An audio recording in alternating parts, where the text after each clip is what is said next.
अच्छा ना मिलियनर, आज आपको मैं सिखाऊंगा कि NFT क्या होती है और ये वजूद में क्या है। इससे पहले आपको एक बात पे ध्यान देना पड़ेगा कि इंसान जब उसका पेट बढ़ जाता है, जब उसकी ज़रूरतों से ज़्यादा उसके पास पैसा आ जाता है ना, तो वो वैल्यू, कदर अजीब व गरीब चीज़ों में डालना शुरू कर देता है। मसलन के कागज़ का टुकड़ा ले लो, उसके ऊपर लिख दो डॉलर, तो यार अब वो कीमती हो गया। ठीक है, उस पर लिखो रुपया, तो वो कम कदर वाला हो गया। लकड़ी लो, एक कपड़ा लो, थोड़ा सा पेंट लो और किसी बंदे हाथ थमा दो, और वो जो वहाँ पे तस्वीर बनाएगा वो आर्ट बन गई है। अब वो आर्ट एक बाजी की थी जो बैठी हुई है, कि मोनालिसा हो गई है, तो ज़्यादा महंगी है। इंसान की फितरत है ना ऐसे ही वो जो ऊट पटांग है, अब वो डिजिटली ला रहा है, जिसको हम NFT बोलते हैं। NFT आपने सुना होगा यार, 100% की non fungible token. Okay, NFT non fungible token. अब फंजेबल है ना, ये कीवर्ड ही, इसका मतलब क्या होता है? इसका मतलब होता है रिप्लेसेबल, नॉन रिप्लेसेबल, यानी कि वो चीज़ जिसको हम रिप्लेस ना कर सकें, रिप्लेसेबल। ओके, यानी जिसका नेमो बदल हमारे पास नहीं। That's what it means, non fungible. मिसाल के देता हूँ, मेरे पास $1 है, वाइस कैमरे के पीछे उनके पास भी $1 है, हम डॉलरों को तब्दील कर सकते हैं। ओके, मेरे पास एक आटे का बोरा है, वो मैं खा देता हूँ, 10 किलो का था, आप आते हो जी आटे का बोरा किधर, क्या मैं आपको एक नया दे देता हूँ, दुकान से ख़रीद के, आपका दिल नहीं दुखेगा। लेकिन अगर मैं आपकी मोनालिसा लेता हूँ, ठीक है, और आप कहते हैं यार मेरी वो तस्वीर वापस कर दो, और मैं उसके बदले यार एक अहमी सा डूडल सा बना देता हूँ ऐसे यार, ठीक है, कहते हैं ये भी तस्वीर है, यू वुडंट टेक दैट। कहोगे नहीं, मुझे मेरी मोनालिसा ही चाहिए। वो मोनालिसा इज़ नॉन रिप्लेसेबल। ठीक है, बाकी हर चीज़ फंजेबल होती है, रिप्लेसेबल होती है। आटे की बोरी मैंने खा ली, आई बोट यू अनदर वन, आपको कोई दुख नहीं, बल्कि आप अंदर से खुश हो, यार वो पुरानी थी कि आपने नई दिलवा दी। ठीक, अब मैंने कहा है कि हमने वो सारा वो पैसे वाला रोला, आर्ट वाला रोला डिजिटली कर दिया, तो थोड़ा समझा देता हूँ। ये हो गई हमारी आर्ट। हमारा पैसा क्या हुआ? Crypto currency. ओके, हमारी जो BTC है ना, बिटकॉइन का सिंबल है, वो हमारा हो गया पैसा। ओके, तो हर चीज़ हम ना, क्योंकि हमारे पास टेक्नोलॉजी आ गई है, वो उसको हम टेक्नोलॉजी के ज़रिए से इस्तेमाल करें। अब मिसालें देता हूँ NFTs की। पाकिस्तानी से शुरू करते हैं। फ्रेंडशिप एंडेड विद मुदस्सिर, आपने सब ने देखी होगी, ठीक है, फ्रेंडशिप वाली, फ्रेंडशिप एंडेड विद मुदस्सिर सब ने देखी होगी ना, वायरल हो गई थी। भाईजान कहते हैं जी मैंने अब फलां को छोड़ दिया, वो बाहर चला गया, ये मेरा दोस्त हो गया। वो $49,000 की बिकी थी, USD की बिकी थी। क्यों? उसको डिजिटलाइज किया गया इनटू टोकन के। टोकन क्या होता है यार? टोकन एक कॉन्ट्रैक्ट होता है, डिजिटल ब्लॉकचेन पे कॉन्ट्रैक्ट होता है। ओके, टोकन बनाया गया, तो यार वो इतने की बिकी। वो भाईजान नहीं है, वो यार डिसअपॉइंटेड पाकिस्तानी फ़ैन ऐसे खड़े होते हैं, वो ज़्यादा से आने निकले। ठीक है, उन्होंने क्या किया, उन्होंने अपनी ही उस चीज़ को एक वो बना दिया, PK फ़ैन लिख देते हैं उसको, एक NFT आर्ट का कलेक्शन बना दिया। मैं गारंटी देता हूँ कि अगर ये 49 की बिकी है ना, तो ये $100,000 की बिकेगी, या इससे प्लस की बिकेगी। ओके, फिर अगर दुनिया की तरफ देखते हो तो एक आर्टिस्ट है जिसका नाम है बीपल। ओके, बीपल, इसकी तस्वीर जो इसने बनाई है, हालिया में ही बनाई है, 69 मिलियन USD की बिकी है। ओके, USD एक इंडियन भाईजान ने खरीदी है। अब सोचते हो यार NFT क्या क्या हो सकती है, वो भी समझाता हूँ आपको। आखिरी बंदा है जी जैक डोर्सी, जिनको हम लिख देते हैं JD। ये ट्विटर के को-फाउंडर हैं। इन्होंने क्या बेचा हालिया में? सबसे पहली जो ट्वीट इन्होंने उस प्लेटफॉर्म पे की थी ना, उसकी ओनरशिप राइट्स, ठीक है, वो तस्वीर, उसकी ओनरशिप राइट इन्होंने बेच दी है। इंसान यार ऊट पटांग है, अब वो NFT बन के वो उसका मालिक बन गया है, सिर्फ और सिर्फ ये कहने के लिए कि भाई पता है जो सबसे पहले ट्वीट जो हुई थी उसका मैं मालिक हूँ। सिंपल, द राइट, वो हक बर्ग मारने का कि भाई मैं उस चीज़ का मालिक हूँ। ओके, सो इसकी ट्वीट बिकी है 2.9 मिलियन की, मलेशिया का कोई बंदा उसने खरीदी है। समझिए। अब यार ये लोग चीज़ें क्यों खरीदते हैं? मैंने कहा जब पेट बढ़ जाता है ना तो हम पुराने दौर में सचिन तेंदुलकर का बैट खरीदते थे, अफरीदी का बैट खरीदते थे, रोनाल्डो का वो यार कच्छा खरीदते हैं, शॉर्ट्स उसके पुराने बूट्स, वो ये NBA के जो बास्केटबॉल प्लेयर्स हैं बॉल को साइन करते थे, बेच देते थे, उसकी बहुत ज़्यादा वैल्यू हुआ करती थी। वो सारा कुछ डिजिटली आ गया। अब डिजिटली क्या बिकता है? किताबों की फर्स्ट कॉपी वो बिकती है।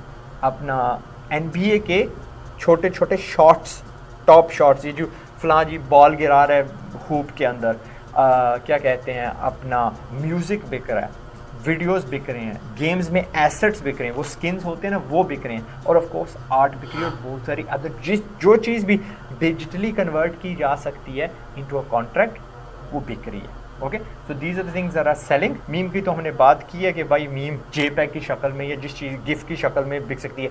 वो डॉज नहीं है, वो डॉज वाला वो कुत्ता यार, DOG, जिसके ऊपर डॉज कॉइन बनी है, वो 4 मिलियन की बिकी है। वो गिफ्ट की शक्ल में वो बिल्ली जो उसके ऊपर यार रेनबो के ऊपर उड़ रही होती है, आई थिंक 7 मिलियन की वो बिकी है। हमने बस अपने जो शौक है ना वो हकीकी दुनिया से डिजिटल दुनिया में डाल दिए, ठीक है। और दैट कॉन्ट्रैक्ट इज सिंपली ये कि भाई ये जो मलेशियन भाई हैं जिन्होंने यार ये ख़रीदी है, ये ट्वीट ख़रीदी है, अब इस चीज़ के वो मालिक बन गए। That's all it is. A digital contract जो ब्लॉकचेन पे रहता है वो उसके मालिक बन चुके हैं इस चीज़ के, ठीक है, साबित होता है। अब NFT बता दिया कि है क्या बेसिकली, लेकिन वजूद में कैसे आती है।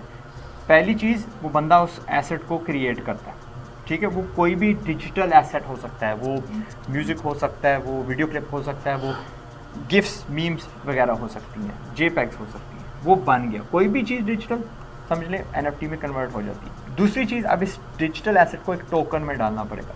वो टोकन जो है ना ब्लॉकचेन पे जिंदा रहेगा, वहाँ पे ये रहेगा। और ब्लॉकचेन पे जो भी चीज़ होती है वो कॉइन का सहारा लेती है, और कॉइन हमने ऐसी चुननी है जिसमें स्मार्ट कॉन्ट्रैक्ट की कैपेबिलिटी हो। वो कौन सी होगी? इथीरियम होगी, कार्डानो होगी, सोलानो होगी, वगैरह वगैरह। आपने वो टोकन जब बनाना है तो उसको समझ लीजिए एक कॉन्ट्रैक्ट है, ओके। उसमें चंद चीज़ें डालनी है, उसमें जी लगाना है जी टोकन का नाम, ओके। टोकन का नाम डाल दें आप, ये लें, नाम डाल दिया। फिर आप ना उसमें डालें जी टोकन का सिंबल, ओके। एंड लास्टली आप उसमें डालेंगे टोकन का हैश, ओके। अब ये जो हैश है ना, ये है क्या वैसे? इट इज़ वो ऑथेंटिकेशन पार्ट की, यार ये चीज़ यानी वो सिग्नेचर, वो यूनिक चीज़ जो आपको बताती है कि ये NFT है क्या। जब आपने इसके एट्रीब्यूट्स डाल दिए तो दो चीज़ें आपने याद रखनी है। आप कभी भी वो जो ये जो क्रिएशन है ना उस टोकन के अंदर नहीं डाल रहे। जिस तरह मैंने कहा यार फर्स्ट कॉपी बिकती है, या क्या कहते हैं वो वीडियो क्लिप बिकता है, या म्यूज़िक का हिस्सा बिकता है, वो उसके अंदर आप नहीं डाल सकते। आप उसमें सिर्फ वो एट्रीब्यूट्स डाल रहे हो कि यार ये चीज़ है, ये इसके साथ मैं कनेक्ट कर रहा हूँ, ओके। और फिर चौथी चीज़ है जाके आप उसको बेच देते हो मार्केट प्लेस पे ना, जाके बेच देते हो। जब आप उसको सेल करते हो तो what you are selling is, अब फर्ज करो यहाँ पे वो 69 मिलियन ये किसी ने पेंटिंग के लिए दिया, या ये मलेशियन बिजनेसमैन ने 2.9 मिलियन दिया। इसने ब्लॉकचेन पे कोड तैयार किया है जिससे हमें पता चल जाता है इस टोकन का नया मालिक फलां बंदा है। That's it, okay. Selling equals transfer of ownership उस टोकन की।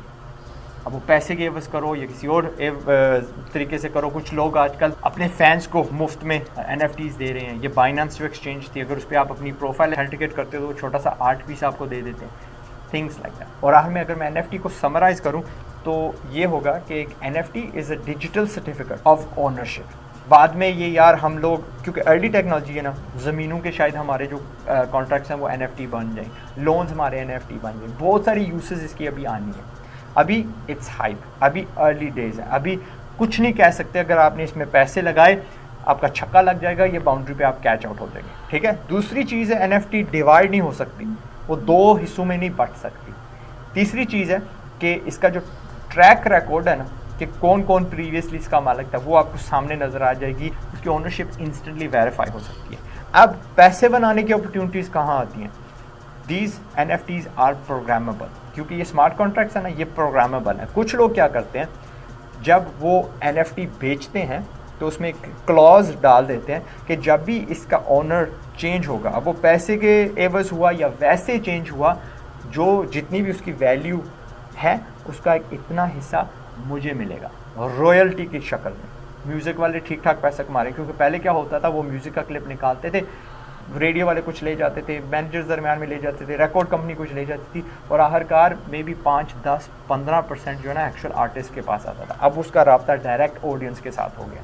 Same thing goes for artist. यार फ़र्ज़ करो ये बीपल ने भी, इस बंदे ने भी आगे जाके कोई चीज़ बेची ना, तो उसने लगाया होगा कि this is the value of the contract, ये आगे भावें रुपये की बेचे, मुझे 10% ना 10% इसका चाहिए every time the owner changes. तो इसकी पक्की पकाई लगी for the rest of his life. ये हमारे जो भाईजान है, ठीक है, जो वो क्या कहते हैं अपना पाकिस्तानी डिसअपॉइंटेड फैन, इनकी रोज़ी फॉर लाइफ लग गई है। इनको अल्लाह ने मशहूरगी दी रातों रात, एंड अब NFTs बन चुकी हैं। NFTs आई डोंट नो कितनी इन्होंने बनाई है, 100 कम से कम तो होंगी। वो जब 100 की 100 जब ओनरशिप ट्रांसफ़र होगी ना, $100 की हो, 1000 की हो, जितनी की भी इन्होंने बेची है उसका एक, और I would buy one for $1000 वैसे शौक किया just to support. Okay, investment है ना। मैंने डोमेन्स खरीदे थे 2000 में, 2001 में, 2003 में, आज दे आर पेइंग ऑफ। मैंने इतने के बेचे कि उस वक्त यार सारे के नहीं इतने के आए होंगे that I am selling all of, like जितने के अब मैं बेच रहा हूँ अल्हम्दुलिल्लाह। सो थोड़ी बहुत स्पेकुलेशन होनी चाहिए अगर आपके पास फालतू पैसा है।